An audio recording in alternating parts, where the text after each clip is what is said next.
Wah, iki lek ku nyetel radio pas entuk lagu sing tak senengi aku jan cocok iki. Iki lagu apa kuwi mau? Wah, ora dong nek nggon lagu, Pak. Kerep disetel RRI, dadi aku kerep nyetel. Lho, sampean kok sedih lagu seni kok ora ngerti piye to?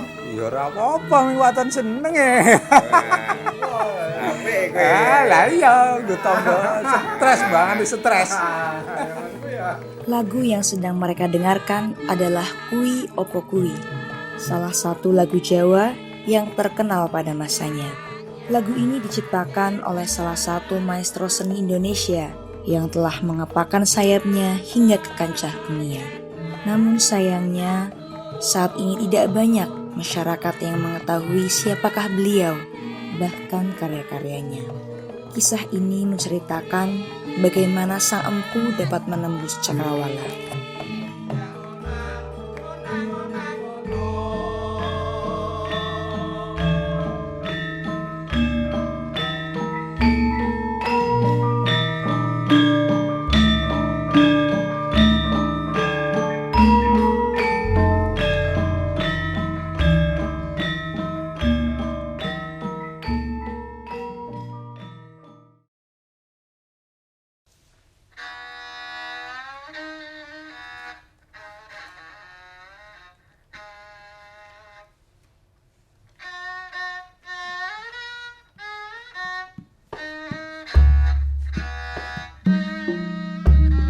Yogyakarta, salah satu kota yang terkenal dengan para senimannya.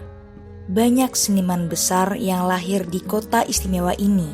Salah satunya adalah seorang maestro karawitan Indonesia yang terkenal dengan karya-karyanya yang syarat dengan kritik ekonomi dan sosial pada saat itu. Beliau adalah Ki Cokro-Wasito, juga dikenal sebagai Kanjeng Pangeran Haryo-Notoprojo, lahir di Pakualaman pada tahun 1904 dan wafat pada 30 Agustus 2007 pada usia 104 tahun. Beliau merupakan maestro karawitan Indonesia yang sangat dihormati sampai saat ini. Semasa kecil, ia dibesarkan di Puro Pakualaman dan mulai belajar gamelan pada usia 5 tahun dari ayah kandungnya, Raden Wedono Patmowinangun. Ki Cokro-Wasito itu memang dari sejak kecil sudah bergumul dengan kesenian karena hidup di tengah-tengah keluarga yang bergelut dengan seni, dengan tari dan karawitan. Dan pada awalnya juga bapak juga tidak suka dengan karawitan, tapi lama-lama jadi suka juga. Dan ditahan untuk berlatih 3 jam sehari, makan lebih, dan juga menari. Dibimbing oleh namanya dulu Ki Patmowinangun yang mengajar bapak karawitan. Dan juga ada yang mengajar tari juga dari Puro Pakualaman. Bersama dengan Pakualam yang ke-8, belajar menari bersama di Puro Pakualaman. Dan kemudian terus berkembang. Dan bapak itu mulai sebagai profesional karawitan itu umur 17 tahun dengan bermain celempung atau sitar. Itu mulai tahap profesional. Tetapi karena saat itu untuk jadi seniman karawitan belum menjanjikan secara ekonomi. Jadi bapak masuk pendidikan klein ambtenaar. Itu istilahnya bahasa Belanda ya, klein kecil, ambtenaar pegawai kecil. Dan bisa juga bahasa Belanda dengan baik dan juga dapat menduduki posisi terpenting di pabrik gula di Mesamuju. Dan sebetulnya sudah mapan di situ ya, tapi karena jiwa sakramentnya yang tergobar, Jadi Bapak meninggalkan Solo Nyaman, kembali ke Karawitan lagi, yang belum tentu nasibnya. Nah, dari itu sudah mulai terus di Karawitan, tidak lagi di Sebatik Amtenar lagi, sudah nggak ada lagi. Dan kemudian kebetulan juga masuk ke RRI juga, itu juga apa ya, ada honor juga di sana, ada gaji, jadi lumayan lah untuk hidupnya. Selain menjadi komposer karawitan, Ki Cokro juga mengajarkan ilmu karawitan kepada murid-muridnya.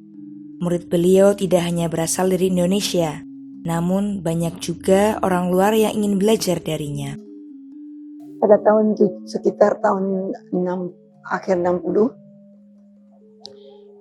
karena Bapak punya murid, selain murid di Indonesia, di Jawa, juga murid dari luar negeri. Yang paling terkenal dari luar negeri itu Dr. Mantelhood dan Robert Brown. Itu mereka profesor dari sana. Mereka itu mengajak Bapak untuk mengajar di luar negeri. Tapi Bapak waktu itu keberatan, tidak mau berangkat. Alasannya karena di Jawa belum banyak seniman-seniman muda yang bisa menggantikan beliau atau kalau beliau itu keluar dari Indonesia. Jadi maksudnya ditunda. Keluar negerinya itu ditunda sampai akhirnya Bapak merasa cukup bahwa di sini sudah ada banyak seniman muda yang ilmu karawitannya sudah cukup baik, bisa diandalkan. Setelah itu Bapak keluar negeri. Pada tahun 1971, Ki Cokro Wasito berangkat ke Amerika untuk menyebarkan seni gamelan di sana. Beliau menjadi guru karawitan di beberapa universitas yang tersebar di Amerika dan Kanada. He was teaching so many universities, but the big one is California Institute of the Arts. And they have Balinese gamelan, they have Javanese gamelan, and they have beginners, and they have advanced students. So maybe 50 students every semester. And then he was teaching at other schools. He came to Berkeley, I forget, once a week?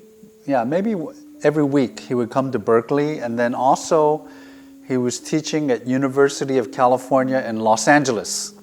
So he had maybe at least 3 schools that he's teaching at the same time. Sebagai orang Jawa yang masih sangat mencintai tanah kelahirannya, pada tahun 1992, Ki Cokro Wasito memutuskan untuk kembali ke Indonesia dan mendirikan Padepokan Karawitan yang bernama Gambir Sawit pada tahun 1995 di kediamannya sebagai sarana pendidikan karawitan bagi murid-muridnya. Ini dibentuk sendiri oleh Bapak Cokro Wasito dengan hasilnya dengan menabung sedikit demi sedikit kita bangun tempat ini dengan pendapa, dan tempat ini sangat berharga untuk Bapak karena Bapak dapat berkomunikasi dengan murid-muridnya, bisa untuk menikmati hari tuanya Bapak di sini juga, dan juga kesempatan bagus buat anak-anak muda atau murid-muridnya untuk bertanya langsung kepada Bapak untuk menimba ilmu. Ki Cokro sering membuat karya yang syarat akan kritik ekonomi dan sosial pada zaman itu. Bahkan makna karya-karyanya masih relevan dengan keadaan saat ini. Komposisi beliau itu selalu berbau politik sosial gitu loh. Jadi kalau misalnya ada program pemerintah waktu itu zamannya Bung Karno itu menggalakkan misalnya pembangunan desa gitu. Itu program pemerintah. Itu Bapak terus membuat musik gamelan yang isinya tentang pembangunan desa. Karena menurut Bapak program pemerintah itu lebih gampang ditangkap oleh masyarakat biasa melalui gamelan daripada melalui koran-koran atau pidato-pidato gitu loh. Apalagi untuk masyarakat Indonesia yang di pelosok, khususnya Jawa. So, itu kan lebih senang mendengarkan karawitan gitu ya. Atau juga koran juga kurang masuk ke desa waktu itu. Itu masih tahun 60-an, 50-an kan belum ada koran belum banyak gitu yang masuk ke desa. Jadi melalui karawitan itu lebih bisa, masyarakat Jawa lebih bisa menerimanya gitu loh. Banyak itu program-program pemerintah, pembangunan desa, gugur gunung, penghijauan, ada sensus penduduk gitu kan, terus ada keluarga berencana gitu-gitu kan. Setiap kali ada program baru dari pemerintah, Bapak selalu membuat gending-gending gitu loh, yang sifatnya dolanan, jadi gampang diikuti. Juga kadang-kadang mengkritik pemerintahan, jadi dari segi politiknya ada. Misalnya gending kui opo kui, itu kan isinya menyindir korupsi, ya. Jadi juga menyindir soal politik yang seharusnya bagaimana. Ki Cokro seringkali melakukan hal-hal unik dalam komposisi musiknya. Banyak dari karya-karyanya yang dianggap sebagai masterpiece oleh banyak orang, karena Ki Cokro berani mendobrak batasan yang telah ada dalam seni karawitan tersebut. Then he made a very big piece, his masterpiece, we call Jaya Mangala Gita. And it is the history of Java, starting with the time of Buddhist time, Hindu time, and then come Mataram, and then Islam at that time of Mataram, and then the Dutch come, the Belanda came, and then the Japanese, and then independence. So it's the history of Indonesia. And he tells the story by gamelan. So the Buddhist one, they have singing like Om, some Buddhist song like that. Then the Hindu, another Hindu song, and then they play this for the gamelan for Mataram, and then Islam they play the Sekaten, dong dong dong ding dong, quang, ding dong dong ding dong dong, quang. So that's Islamic Sekaten. But he also gives the old sacred gamelan of Java called, there are Monggang and Kodok Ngorek and Chorobalen. Those are three very sacred gamelan only in the Kraton. So he put that also into the history, so that everything in one composition. And you know, in gamelan we have this scale.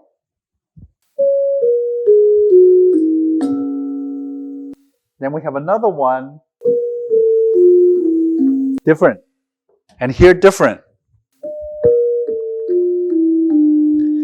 So in one composition, Jaya Mangala Gita, he give all in the same composition. That's also very unusual. Nobody think like that before. And then another thing he did, one song, normally we play like this, but he played like this. So he used a knife, a pisau, or he used a paku, a nail.